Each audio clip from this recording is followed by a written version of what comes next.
YouTube channel अभिषेक education. आज आम discussion करिबा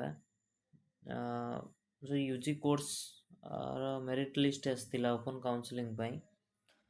तो ता विषय रे रिगार्डिंग डिस्कसन करिबा जे केते टका कोन दरकार हबो, केते टका पैसा खर्च हुए, कोन हुए, आउ को पिला माने आसीबे, आउ केबे एडमिशन अछि, संपूर्ण डिटेल्स आमे जानिबा। हॉस्टल्स मिलिबो कि नहीं से रिगार्डिंग भी जानी परिया।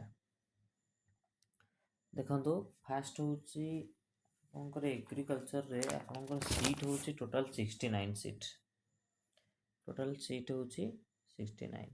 तो 69 नु जनरल सीट होची 24, आउ ओबीसी 16 अछि, एससी 9, ईडब्ल्यूएस 6, आउ ex serviceman, PWD, Kashmir migrant ये सब 3 लखे अछि।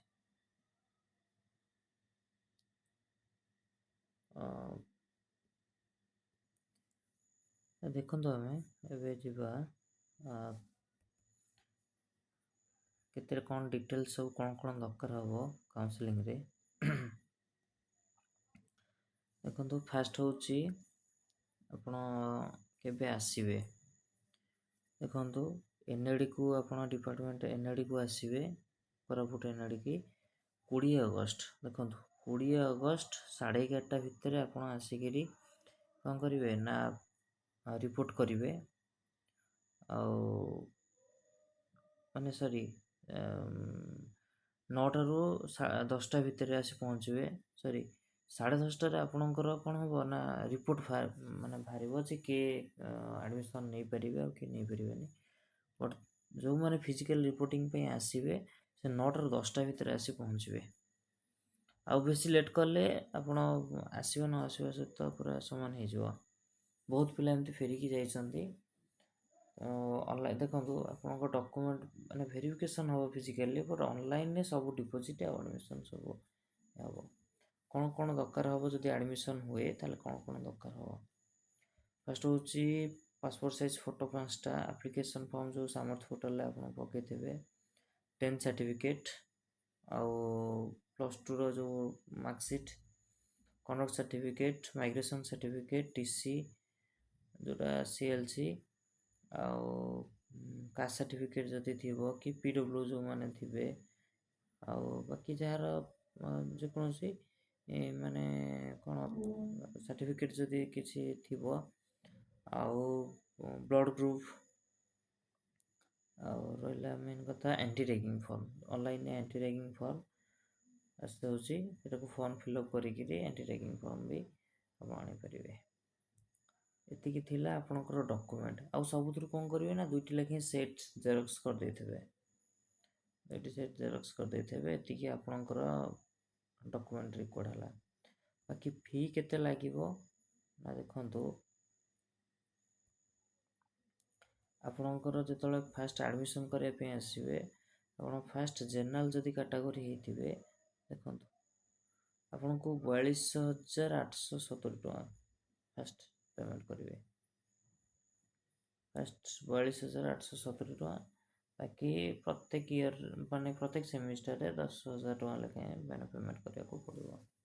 किंतु फर्स्ट आपण आसीबे एडमिशन पे आसीबे, तो आपनको फर्स्ट एडमिशन पई 42,870, हॉस्टल फर्स्ट एडमिशन पई 4,800 विथ मेस पई माने 3,000 टका एडवांस। एतिक टंका आनिकि आस्थिबे अराउंड 50,000। तो 50,000 प्लस खर्च माने आनिथिबे आपनकर एडमिशन पई। बाकी रहला को माने एडमिशन करिया पे माने 100% एलिजिबल।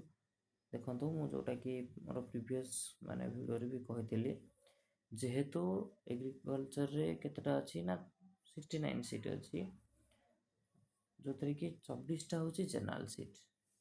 तो टॉप 24 जन ही माने आपनकर एलिजिबल हे परिबे।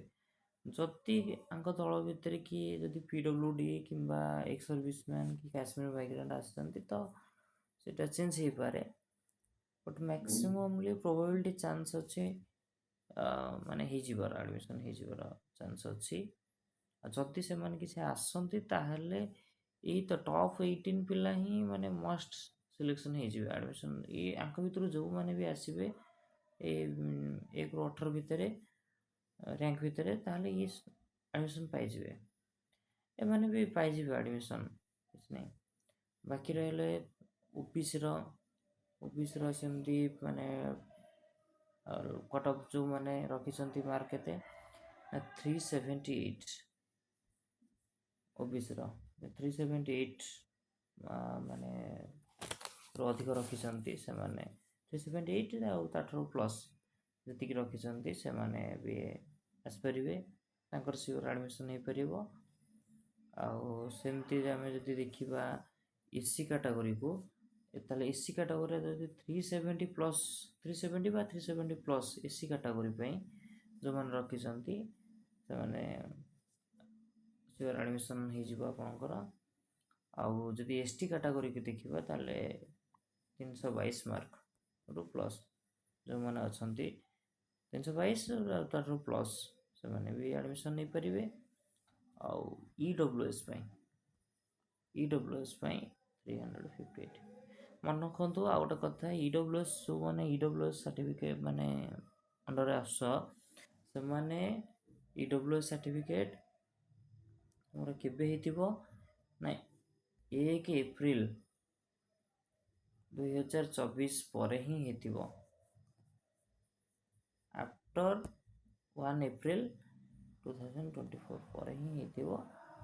ଆଉ ଏଇଟା ମେ ବି ଚେକ୍ କରିପାରନ୍ତି, ତ ଟିକେ ଧ୍ୟାନ ଦେବେ। ଯେକୌଣସି ସାର୍ଟିଫିକେଟ୍ ଆଣୁଛନ୍ତି ଅପଡ଼େଟ୍ କରିକି ଆଣିବେ, କାଷ୍ଟ ସାର୍ଟିଫିକେଟ୍ ରିଲେଟେଡ଼୍ ସ୍ପେଶାଲି। ତ ଇଏ ହେଉଛି ଇନଫର୍ମେସନ୍। ତ ଯେବେ ବି ଆପଣ ଆସିବେ ମନେ ରଖନ୍ତୁ, ଯେତେବେଳେ ଆସି କୋରାପୁଟରେ ପହଞ୍ଚୁଛନ୍ତି ତ କୋରାପୁଟରୁ ଡାଇରେକ୍ଟ ପଳାଇ ଆସିବେ କେଉଁଠି ନା ସୁନାବେଡ଼ାରେ। ତ ସୁନାବେଡ଼ାରୁ ସେଠି ଅଟୋ କି ଟ୍ୟାକ୍ସି କ'ଣ ମିଳିଯିବ ନିହାତି କ୍ୟାମ୍ପସ୍କୁ।